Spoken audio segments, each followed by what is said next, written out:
Hello everyone, welcome to study नेटिक। मैं हूं पूजा मेहता और यहां पर आज मैं बता रही हूं क्लास 12th की अकाउंटेंसी, जिसमें मैं आपको प्रीवियस ईयर के एमसीक्यूज बता रही हूं। ये एमसीक्यूज पूछे जा चुके हैं, मतलब ऑलरेडी आ चुके हैं।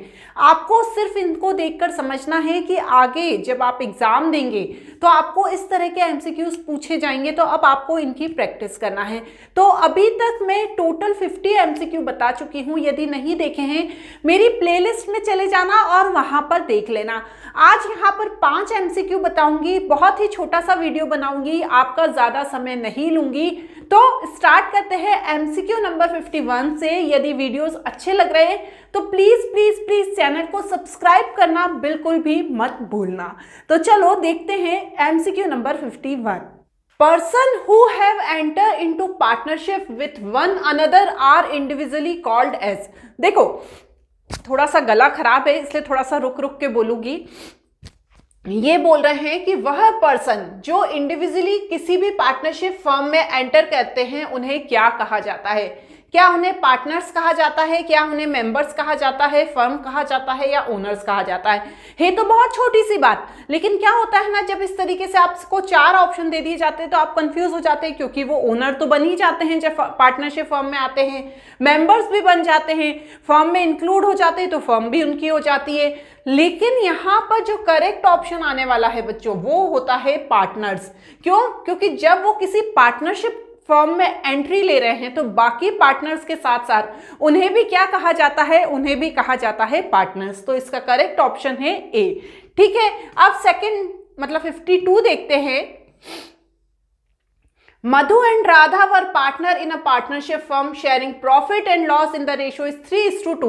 Madhu withdraw 20,000 in each quarter during year ended 31st/3/2023. Interest on drawing were charged 6% per annum. Interest of Madhu's drawing will be। तो यहाँ पर देखो बच्चों, क्वार्टर का मतलब क्या होता है कि वो साल में 4 बार पैसा निकालती है। कौन? मधु साल में 4 बार पैसा निकालती है, मतलब 80,000 रुपये वो निकालती है। 6% इंटरेस्ट ऑन ड्रॉइंग चार्ज किया जाएगा उस पर। तो यहाँ पर 80,000 का जब मैं 6% निकालूंगी तो मेरे पास आ जाएगा 4800। तो उसको कितना इंटरेस्ट ऑन ड्रॉइंग पे करना पड़ेगा? 4800। तो इसका करेक्ट ऑप्शन होने वाला है डी। क्लियर? नेक्स्ट क्या है?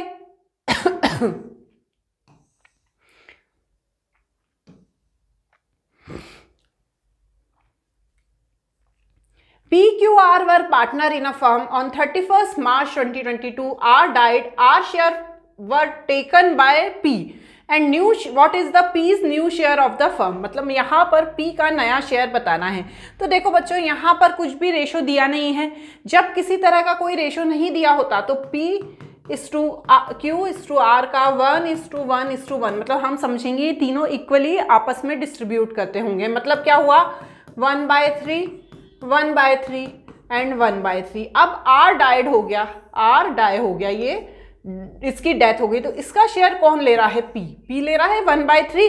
तो अब मैं यहाँ पर क्या करूँगी, उसका पुराना शेयर है 1/3, इसमें नया शेयर 1/3 और ऐड कर दूंगी। तो यहाँ पर जब मैं इसका एलसीएम निकालूंगी तो मेरे पास आ जाएगा 2/3। तो इसका नया शेयर जो है वो कितना निकलेगा? 2/3। तो इसका करेक्ट ऑप्शन होने वाला है ए। क्लियर? बहुत छोटे छोटे से क्वेश्चन हैं, 1 मार्क्स के हैं, बट कभी कभी कंफ्यूजन क्रिएट कर देते हैं। क्लियर? अब नेक्स्ट देखो, यहां पर थोड़ा सा क्वेश्चन में गड़बड़ी हो गई है, उसको आप मेरे साथ सुनकर रेक्टिफाई कर देना। यहां पर बी और डी वर पार्टनर हैं।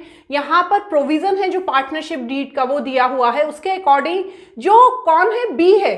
ठीक है, ये जो बी है उसे इंटरेस्ट ऑन ड्रॉइंग उसका जो इंटरेस्ट ऑन कैपिटल है वो कितना है? 4,000 है। Interest on capital of B. ठीक है ना, बी का इंटरेस्ट ऑन कैपिटल है। और क्या बताना है? जनरल एंट्री बतानी है। तो देखो बच्चों, यहां पर 4 ऑप्शन दिए हुए हैं। 4 दिए हुए हैं। जब इंटरेस्ट ऑन कैपिटल किसे दिया जाता है, जो कैपिटल लगाता है। यहां पर कैपिटल किसकी बात हो रही है, इंटरेस्ट ऑन कैपिटल की, बी की। तो बी को इंटरेस्ट ऑन कैपिटल प्रोवाइड किया जाएगा। तो जब बी को इंटरेस्ट ऑन कैपिटल प्रोवाइड किया जाएगा तो इंटरेस्ट ऑन बीस कैपिटल अकाउंट को किया जाएगा डेबिट और profit and loss appropriation account को किया जाएगा क्रेडिट। तो ये तीनों गलत है, सही वाला इसका ऑप्शन है सी। क्लियर? चलो अब नेक्स्ट देखो, लास्ट। सी और डी पार्टनर हैं फर्म में। ई एडमिट हुआ न्यू पार्टनर फॉर 1/6 शेयर। ई ने 1/3 शेयर एक्वायर कर लिए सी से और रिमेनिंग लिए डी से। तो यहां पर सेक्रीफाइसिंग रेशो बताना है किसका बच्चों, सी और डी का। ध्यान से समझना, सी और डी का सेक्रीफाइसिंग रेशो बताना है। तो देखो बच्चों, हम एज्यूम कर लेते हैं, एज्यूम टोटल शेयर 1। ठीक है, अब यहां पर कितना ई एडमिटेड, उसको कितना मिला, 1/6 मिला। अब यहां पर किससे, सी से कितना मिला, सी सेक्रीफाइस 1/3। 1/3 इंटू 1/6 मतलब 1/18। यहां तक क्लियर है। इसके बाद क्या हुआ, डी ने कितना सेक्रीफाइस किया। अब बच्चों ध्यान से ये देखो कि डी का बचा कितना है। तो दोनों का शेयर कितना था, 1 था। 1 में से 1/3 किसके पास चला गया, 1/3 चला गया किसके पास, जो डी था उसने 1/3 दे दिया ई को, क्योंकि दिखाया ना ई acquire 1/3 from the C, sorry है ना, सी से ई के पास चला गया। तो अब डी को कितना मिलेगा, तो पहले तो हम देखेंगे कि बचा कितना। तो 1 में से 1/3 किसके पास चला गया था, ई के पास चला गया था, मतलब सी का शेयर। तो यहां पर जब मैंने माइनस करके देखा तो टोटल बचा था 2/3। तो यहां पर मैं डी सेक्रीफाइस लिखूंगी 2/3। 2/3 का कितना शेयर, 2/3 का 1/6 शेयर। ठीक है ना, क्योंकि 1/6 शेयर मिला ना इसको, किसको, ई को 1/6 शेयर मिला है इन दोनों से मिलाकर टोटल। ठीक है, तो हमने 1/3 का तो 1/6 निकाल लिया, 1/18 आ गया। अब यहां पर निकालेंगे 2/18। ठीक है ना,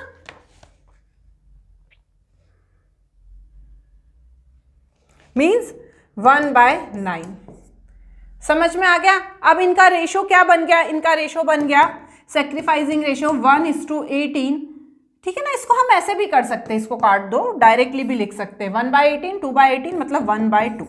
तो इनका जो सेक्रीफाइसिंग रेशो निकल गया वो कितना निकल गया, 1:2 सॉरी, है ना। तो इसका करेक्ट ऑप्शन है 1:2। एक बार और समझा देती हूं, यहां पर देखो ई एडमिट हुआ है, उसे 1/6 शेयर मिला है। ई ने 1/3 एक्वायर किया है सी से। तो हमने यहां पर ई ने जो 1/3 एक्वायर किया है वो उसे कितना, 1/3 का कितना मिलेगा, 1/6 मिलेगा। तो 1/18 आ जाएगा। तो सी का सेक्रीफाइसिंग हो गया 1/18 एंड डी का सेक्रीफाइसिंग हो गया 2/3। जो पोर्शन बचा था उसमें से उसने 1/6 किसके लिए कर दिया, ई के लिए। तो यहां पर आ गया 2/18। तो 1:2 क्या हो गया, सेक्रीफाइसिंग रेशियो हो गया। तो आज 5 क्वेश्चन करें, अगले 5 क्वेश्चन के लिए मेरे साथ जुड़े रहिए। Bye bye.